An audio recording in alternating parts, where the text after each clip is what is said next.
Hello.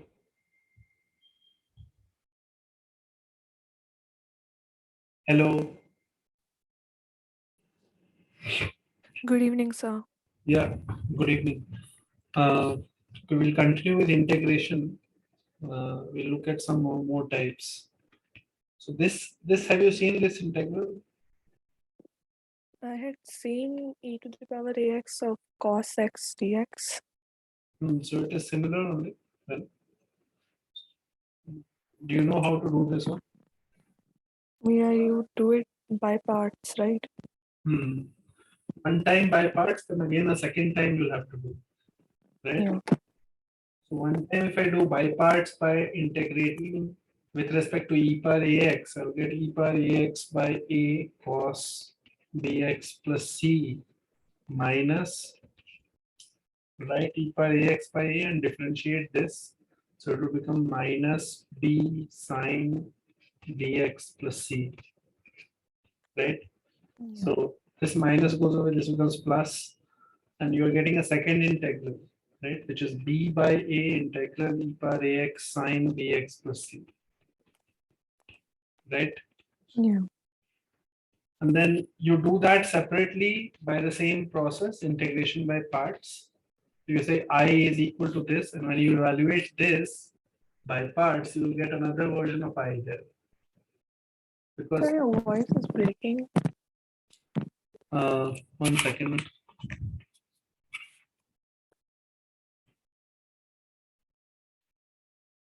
Hello. Yeah. Right now, is it clear? Like I can understand, but there's static in the audio. Wait.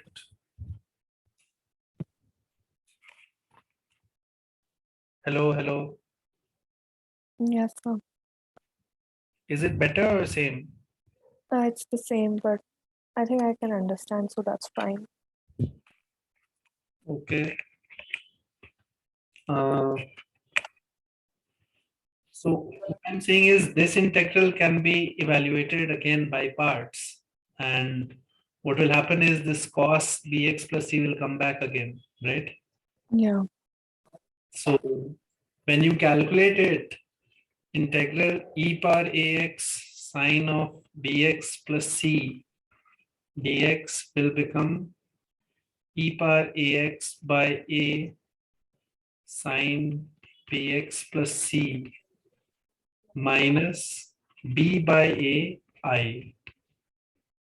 And when you put it back inside, you will get a value for I, right? Yeah.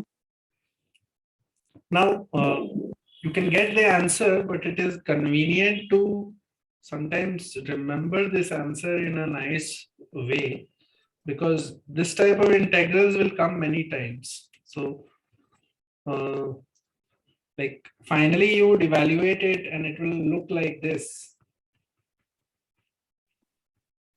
It will look like this: e power ax a cos bx plus c plus b sine bx plus c divided by a square plus b square. This is what the answer will come after simplifying the steps in the previous screen, right? And similarly, if you get e power ax sine of bx plus c, it will look like this: e power ax a sine bx plus c minus b cos bx plus c by a square plus b square. Now, don't try to remember this. What you can, however, do is write this as one cos and one sine, right? Yeah. This a and b, you can multiply by root and put a root outside, right? Yeah. And you can write it as one cos and one sine, right? Yeah.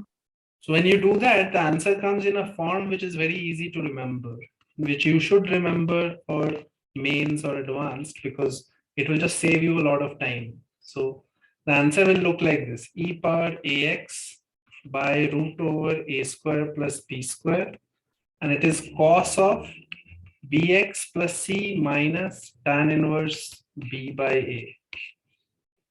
Okay. Because the angle will be such, you will put this as cos phi and this as sin phi. Right? Yeah. So cos phi cos something plus sin phi sin something would be cos c minus d. And the angle is tan theta is b by a, right? Tan phi. Yeah.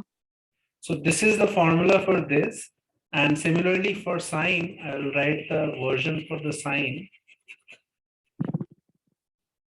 That looks like this: e power ax by root over a square plus b square sine of bx plus c, again same thing, bx plus c minus tan inverse b by a. So actually the formulas are very symmetrical. Whenever you have this bx plus c angle here, you just write that minus tan inverse b by a. A is the coefficient in e power, right? And outside this common factor is there. Makes sense, right? Yeah. So this will be very general. Many times you can directly apply it instead of like having to calculate it separately. For example, if I have this integral e power 3x sine 4x, right? Now I can say it will be e power 3x by root over a square plus b square, which is root over 25 sine of 4x minus tan inverse 4 by 3, right? Yeah. So this will come if you have something like this e power 4x cos 2x cos 4x, right? What I will do is I'll convert this product of cos and split it as two separate terms, right? Yeah. You can say that this will be cos of 6x plus cos of 2x by 2 and multiplied by e power 4x. And then you have two separate integrals that you can evaluate by formulas. Yeah. Correct? Yeah. 1 second, just hold on. Yeah.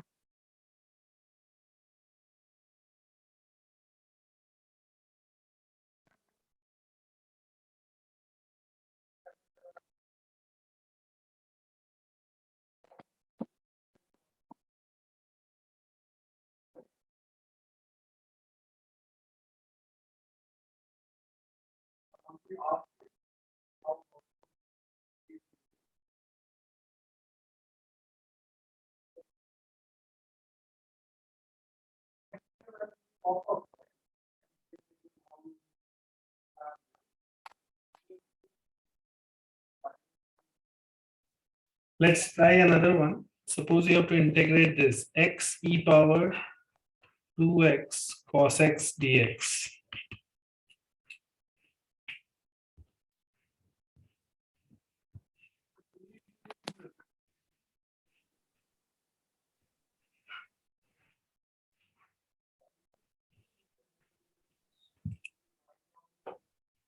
You can do this by parts, like you can take x1 and the other as one function. So x is one function and this is one function. Actually, you know how to integrate both, right? Yeah. I will take this as the integral that I will do. So I will say this is my second function, x is my first function. It will be x into integral of e power 2x cos x, which you can evaluate by formula, minus whatever is the answer of that integral. Right? Yeah. And this integral by formula is what? Tell me. It will be e power 2x by root 5 into cos of cos x minus tan inverse of 1 by x. Yeah, 1 by 2. right? B Yeah. by A, right? Yeah. So sometimes if you're using this formula, don't get uh, worried if the answer in the options looks different, right? The answer could be such that they are doing cos x cos of tan inverse 1 by 2 plus sine of x sine of tan inverse 1 by 2, right? Yeah. So The answer might look a little different, but it is the same thing. So this can be easily calculated, right? These things. Yeah. Tan inverse 1 by 2 means right angle triangle 1, 2. So cos of that would be 2 by root 5, right? Yeah. And sine of that would be 1 by root 5, right? Yeah. So maybe your answer looks like this, e power 2x by 5, 2 cos x plus sine x, right? Yeah. This is just a shortcut to get it fast. After that, maybe you can convert it back if there is an option that looks good, right? Yeah. Okay. Then we look at the concept of reduction formula. So have you seen reduction formulas before? Reduction formulas. Have you heard of this before? I may have seen the formula, but I don't remember if there was like something particular known as this. So the idea is uh, sometimes the integral has some parameters and you might want to get the integral in terms of a smaller integral. Like, for example, suppose I have to integrate this x power n e power ax, right? Yeah. So here the value of the exponent here is n. So we can call this in. In is basically integral x power n e power ax. Now, if it was possible for you to write in terms of in minus 1, right? Correct. Yeah. Then basically you are saying that if I knew in minus 1, I could get in, right? Yeah. You're reducing the complexity of the integral from nth power to n minus 1th power, right? Yeah. So standard way to get reduction formulas is applying integration by parts. So in this case, for example, in can be written as if I use first function as x power n. Why first function as x power n? Because then you will differentiate it in the second part, right? Yeah. So then the power will reduce. If you take second function as x power n, it will increase, right? Yeah. So first function is x power n. An integral of this second function will be e power ax by a minus now n x n minus 1 e power ax by a, right? Yeah. So notice that this becomes x power n e power ax by a minus n by a. And now it is x power n minus 1 e power ax, right? Yeah. This is my I of n minus 1, right? Yeah. The formula is basically connecting in to in minus 1 like this, right? Yeah. So if you have this reduction formula, then you can say easily that, okay, E5 will be x power 5 e power ax by a minus 5 by a I4, right? Yeah. And then say I4 will be in terms of I3, I3 will be in terms of I2. And finally, you can say I1, right? Yeah. I1 you can find out, right? Yeah. I1 or I0 you can directly find out, right? Yeah. And using the value of I1, you can get I2, I3, and so on, right? Yeah. Right now, it doesn't seem very valuable, but in certain questions, it becomes very useful to be able to connect an integral to a lower integral. Okay. So, for example, we'll look at a question where it is important. So, suppose you have to find out this integral 0 to infinity x power n e power minus x dx. Okay. Find the value of this. Correct? Yeah. So, the first thing is to try and figure out, can I get it to a lower integral? Can I get a reduction formula for this? Right? Yeah. First of all, also infinity is a weird limit. So generally, whenever you have infinity, you should think of it like this: 0 to t, and limit of t tends to infinity, right? Yeah. Because that will be the same thing. You will get a function of t here, and then you're taking t to infinity, right? Yeah. So in order to figure out this integral, we need to figure out this part. So let's try that. Let's try doing a definite integration by parts there. So integral 0 to t x power n e power minus x dx is equal to, now it will be, first function is x power n. So x power n e power minus x by minus 1, right? Yeah. And since it's a definite integral, I should put the limits here only, right? Yeah. Minus, when you do by parts, and if you have to do definite integral on by parts, then you do it separately for each of the terms, right? Yeah. 0 to t now, and n x n minus 1 e power minus x by minus 1, right? Correct. Yeah. So putting the limits, what will you get? You'll get t power n e power minus t. So minus t power n e power minus t, and then 0. So this will become 0 when you put x as 0, right? Yeah. When you put the limit, 0 vanishes, right? Yeah. So you just get this plus, because this will become plus, and n times integral 0 to t x power n minus 1 e power minus x, right? Yeah. Right. So now this is my in, right? Yeah. Actually, this is not my in. I have to put limit t tends to infinity into this, right? Yeah. Limit t tends to infinity into this expression, right? Yeah.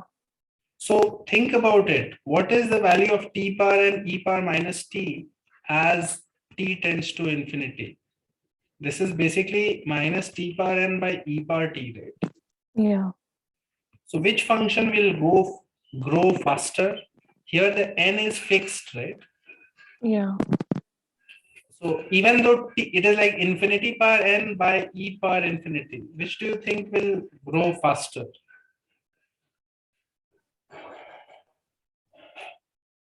By power infinity.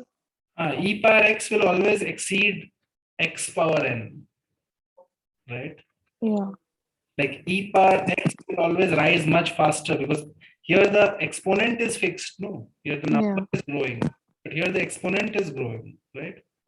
Yeah. So this limit actually is going to be 0, because denominator has e power t, right? Yeah.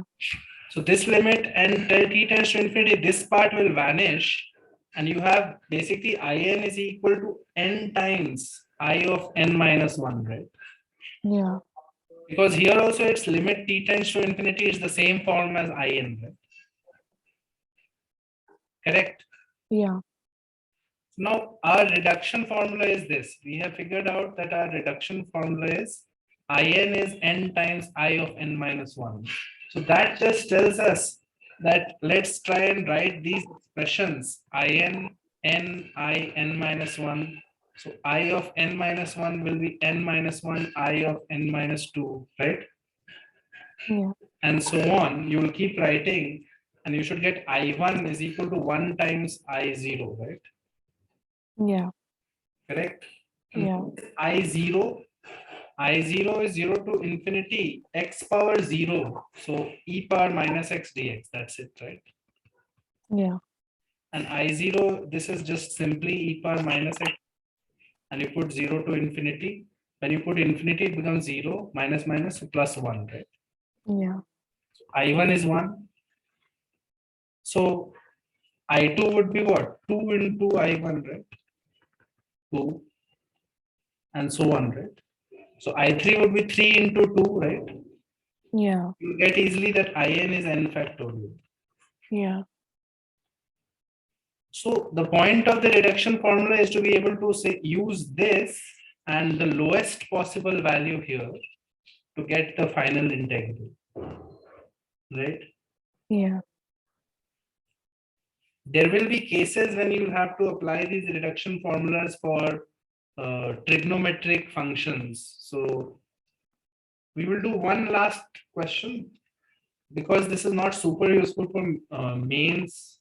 I will not do more right now. For advanced, this is going to be useful. One more question we'll do. Try this yourself first and then we'll discuss.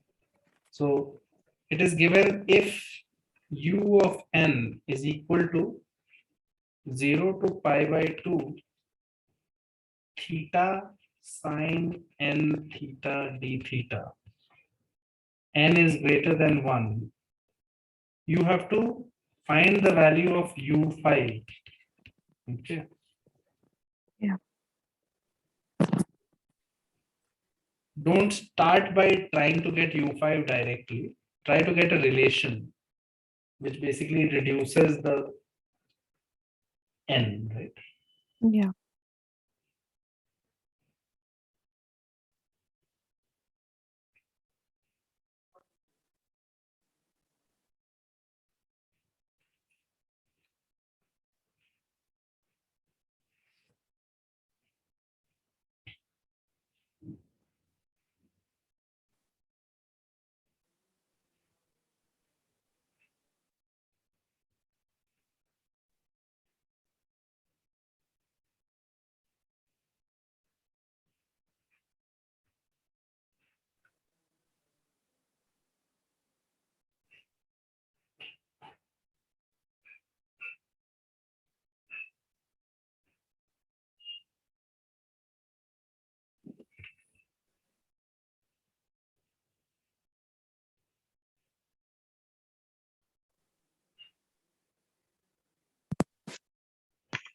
I have not made any backup, so it goes the JEE.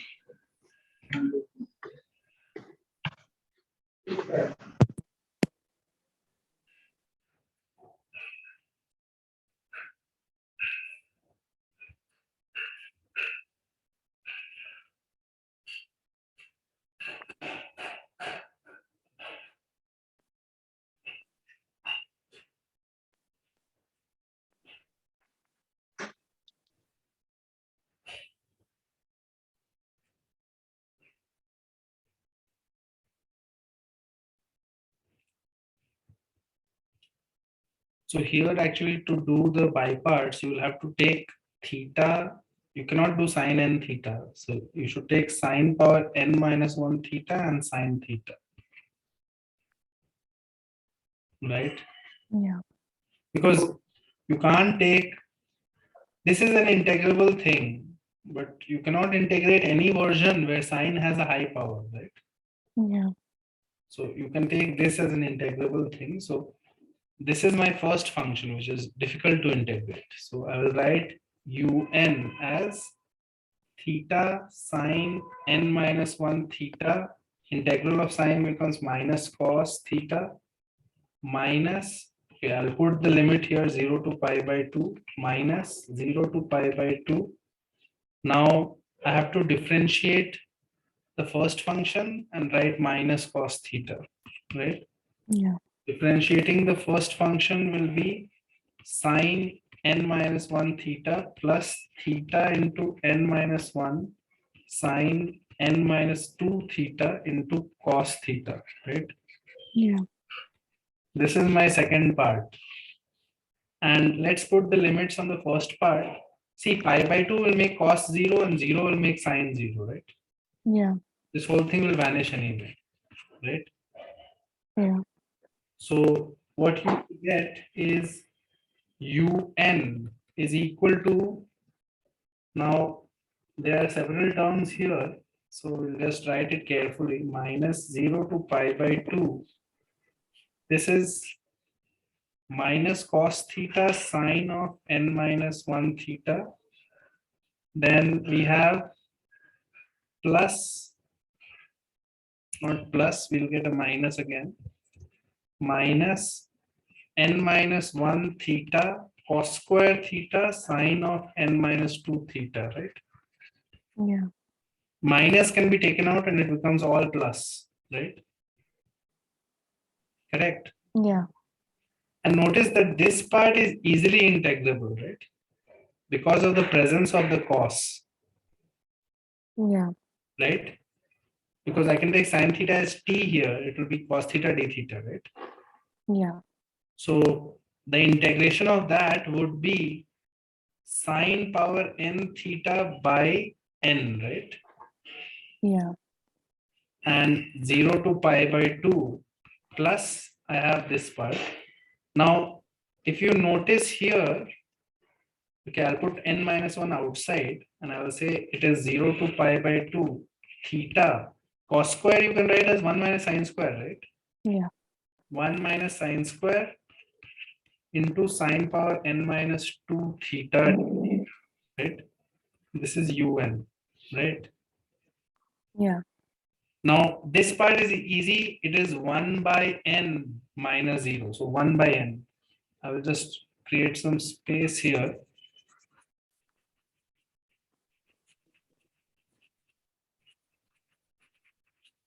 So I'm getting un is equal to 1 by n plus n minus 1. Okay, n minus 1. I will write it like this. 0 to pi by 2 theta sine of n minus 2 theta d theta minus 0 to pi by 2 theta sine of n theta d theta, right? Correct? Yeah. So clearly this is u of n minus 2, right? Yeah. And this is u of n, right? Yeah. So what I'm getting is un is equal to 1 by n plus n minus 1 un minus 2 and minus n minus 1 un, right? Yeah. So bringing this to this side, I get nun is equal to 1 by n plus n minus 1 un minus 2, right? Yeah. And un is 1 by n square plus n minus 1 by n u of n minus 2, right? Yeah. Now this is very useful because now u5 becomes 1 by 25 plus 4 by 5 u3, right? Right. Yeah. And u3 becomes 1 by 9 plus 2 by 3 u1, right? Yeah. And u1 can be easily calculated. Theta sine theta is an easy integral, right? Yeah. When you calculate theta sine theta integral over 0 to pi by 2, you will get 1. So u1 is 1. So u5 is 1 by 9 plus 2 by 3. So that is 6 by 9 plus 1 by 9. So 7 by 9 is u3. We'll put 1 by 25 plus 4 by 5 into 7 by 9 here. You will get 28 by 45. 28 by 45 plus 1 by 25. So 5 is a 160. No, 140 by 225 and 9. 147 by 225. Right? Yeah. 149 actually. That is your answer. But the main thing is basically not being scared of this expression and just doing by parts and writing it as same versions of the integral but with lower powers, right? Yeah. That is your technique of reduction formula. You will see in your books, in R.D. Sharma or whatever, you will see reduction formula for sine power n theta d theta, cos power n theta. And finally, they will get an answer which they will claim is Wally's formula and all. There is a formula to evaluate these. Like, you might have seen this, right? Yeah. Sine power n theta, the answer is given as, I will just tell you.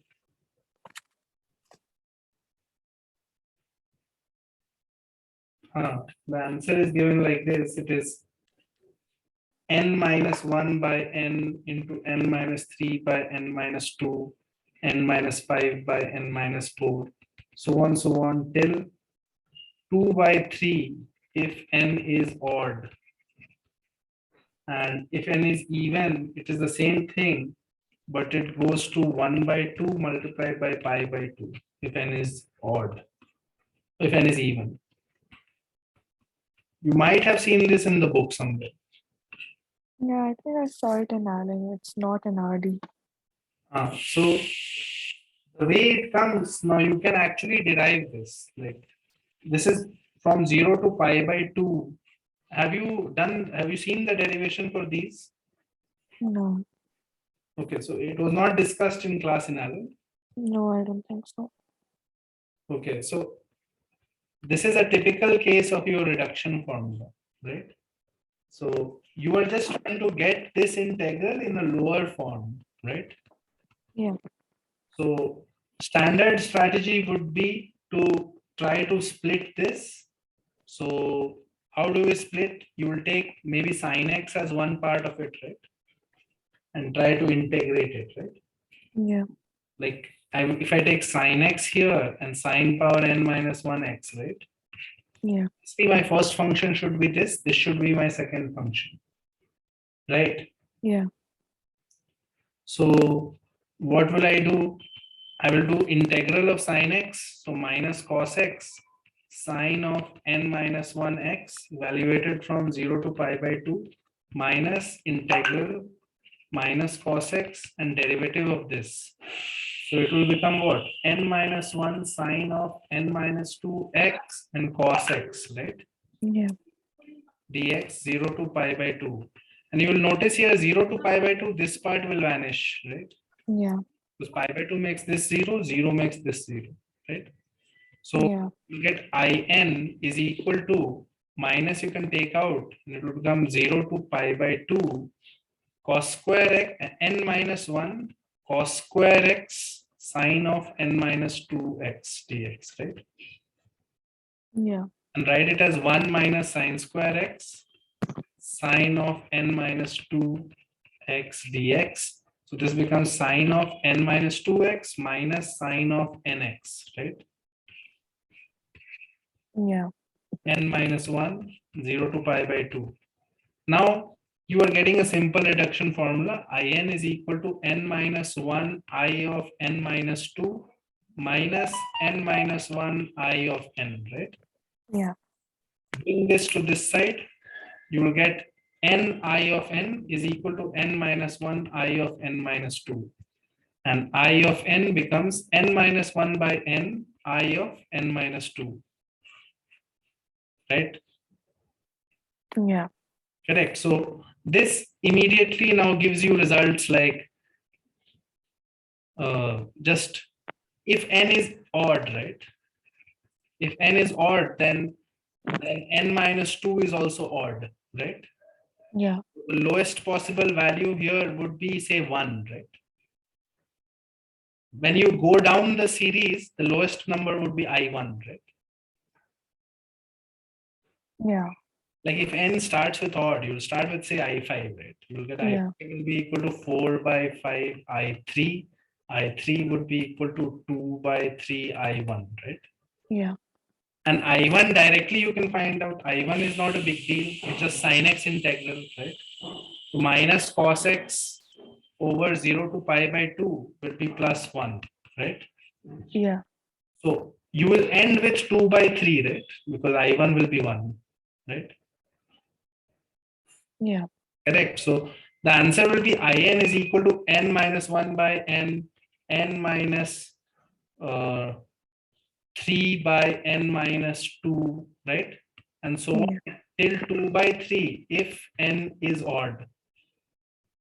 1 second. If n is odd, right? Yeah. And if it is even, you will basically go down to 0, right? I6, I4, I2, I0, right? Yeah. And I0, if you see, is just 1 here. So it is pi by 2, right? Yeah. So that formula that I had written earlier, it's valid now. Pi by 2 will come at the end if it is going down to 0, is even, right? Yeah. So in your book, if you have seen these reduction formulas, like you should be able to derive these now. So it is not super useful for mains, but it will be useful for advanced. So later you can go back to these and try to, if any other reduction formulas are in the book, you can try to derive them yourself. If you are getting stuck somewhere, figure it out, try to do the integration by parts in a way that helps you get it down to a lower integral. And if you're stuck, then let me know. Like we can derive all the others that are there if there are any formulas. Later, when mains and all is done, we can do a little more on this. But you should just be aware of this idea. Now, some other types of integrals that might be annoying are partial fractions and all. You know how to do, no? Yeah. If there are factors in the denominator and stuff, then you know how to split it, right? Yeah. If they are repeated factors, then what will you do? Like, for example, this integral dx by x cube x minus 1 whole square x plus 1. How will I split it into partial fractions? It will be a by x plus 1, b by x minus 1, c by x minus 1 whole square, plus d by x cube. No, but x is also repeated. You forgot. Yes, so d by x square and then e by f by x. Like this. Okay. Yeah. And after that, it's about trying to get these A, B, C, D, E, F, right? Yeah. A good way to get that is to multiply throughout by this, right? Yeah. And slowly put 0, 1, minus 1, right? Like if you multiply throughout by this, you'll get a into x cube into x minus 1 square plus b into x cube into x minus 1 into x plus 1 and so on. Equations like this, right? Big expression. Yeah. And then you put 0, many will vanish, some will not vanish, right? Yeah. And you put 1, minus 1, you'll get 3 equations. Similarly, put some other values. If there are too many variables and you need more equations, put say x is equal to 2, right? Yeah. You can put as many values as you want, right? Because this is supposed to be an identity now, right? Yeah. So however many variables are there, that many values you can get and equations you can make, right? Yeah. Once you have solved and you have found A, B, C, D, E, F, integration is obvious after that, right? Yeah. If there are quadratic factors in the denominator, then what do you do? How do you split as a partial fraction then? Suppose it's like this, right?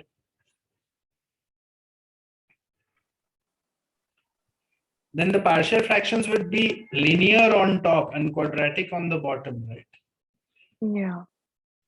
It should be like this, cx plus d by x square plus 3, right? In general. Yeah. And if again it was repeated, then you would do one more term for repeated, right? Yeah. Ex plus f by x square plus 1 whole square, right? Yeah. So the basic idea is the same. You want to construct it in such a way that you can split it across fractions. However, in this particular question, there is another trick that you could have done. If it was this, doing partial fractions is a long way. It's a long method. There's a shorter way.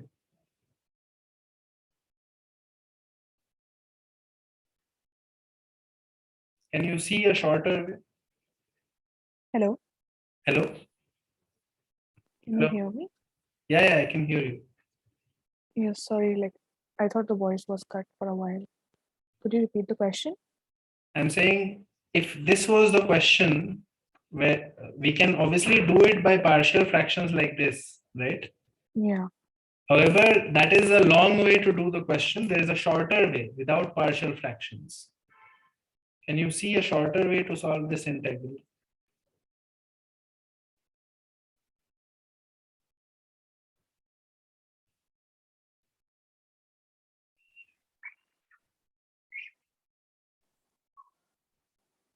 We can write the numerator in terms of the denominator, How? like x squared plus 3 minus So you can write it as half into 2 and then write 2 as difference of these two. Yeah. So in general, what you should remember is like partial fraction should be your last resort. Okay. Don't try to think of it as the first option, because no matter what you will do, partial fraction solution might be slightly long, right? Yeah. Try to avoid it if possible. If not, then you'll have to do it. Right? Yeah. Okay. Then what other forms are there? Okay. You should try JEE questions. Try JEE advanced questions from the last few years, and then let me know if there are doubts and all. Okay. Okay. Right now, I don't remember any other major types that we have not done. There are some irrational functions mixed with algebraic functions, which are solved by like standard tricks. Like sometimes you take, for example, these types. Suppose it is ax plus b by root over ax square plus bx plus c. Or if it is ax plus b multiplied by root over ax square plus bx plus c, right? Yeah. The standard trick in these is to write the ax plus b as some constant into derivative of this, which is 2ax plus b plus some constant, Yeah. right? Yeah. That is a standard trick that we have seen earlier also. Then there are other like small cheap tricks for different cases, which should not be too worrying, because mostly like such situations will not come too often. But like it is good to be aware, like if there's this one, say dx by ax plus b root over ax square plus bx plus c. Okay. Now this is a special form where there is a trick. Like you need to know that sometimes this substitution will help you. Without knowing this, it might take a little bit of time to figure this out. So what I will encourage you is to look at the Allen book, and there will be like rules like this given, right? Yeah.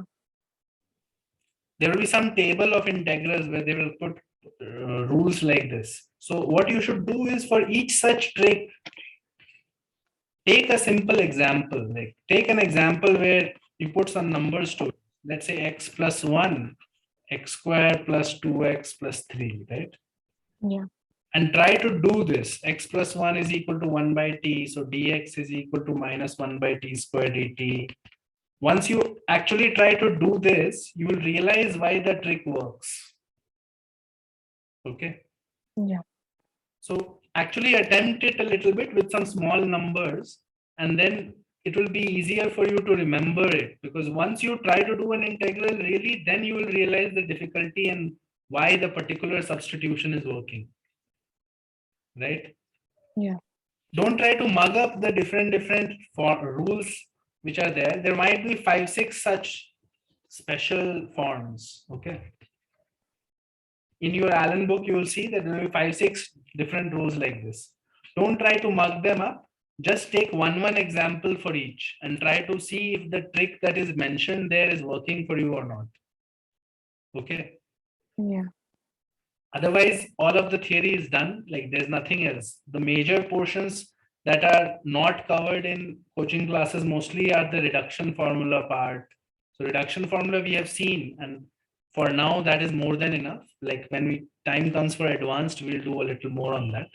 But I think theoretically the chapter is over. So we can practice a few questions. You can try advanced questions and see if you are getting stuck anywhere, and we can discuss specific problems that you have. Could we try one of the questions? Actually, I got one in my pre-board Hmm.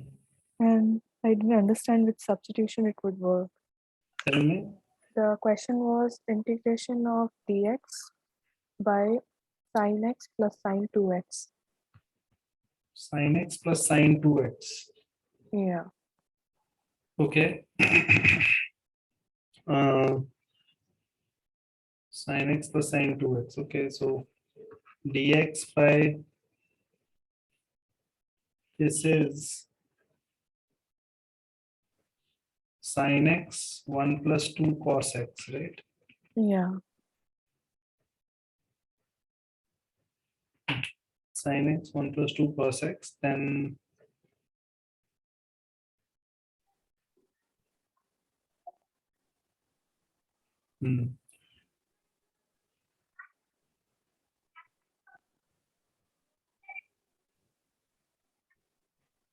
okay, or you could have written it as 2 sin c plus d by 2, 3x by 2 cos x by 2, right? Yeah. Is also a possibility. So integral dx by 2 sin 3x by 2 cos x by 2, right? Yeah. Now we have to see which way is better. Uh,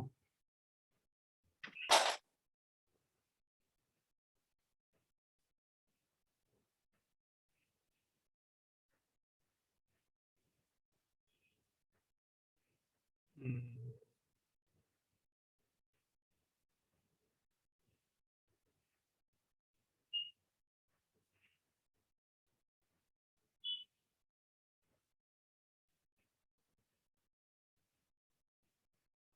wait.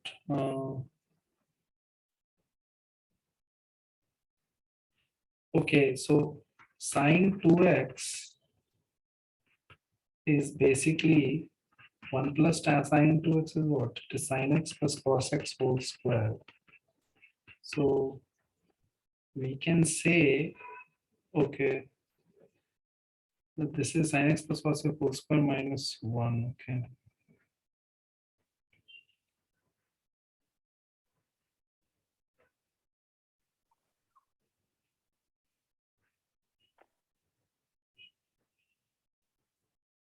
Okay, I tried something. What? Like the first form we had gotten dx by sin x into 1 plus 2 cos x. I multiplied by sin x top and bottom. Mm-hmm. So we get sin square x and we can write it as 1 minus cos square x. And if we take cos x as t, then the numerator get cancelled and then we can maybe try partial fraction over there. Oh, now it is done. You are taking cos x as t and denominator is coming some function of t.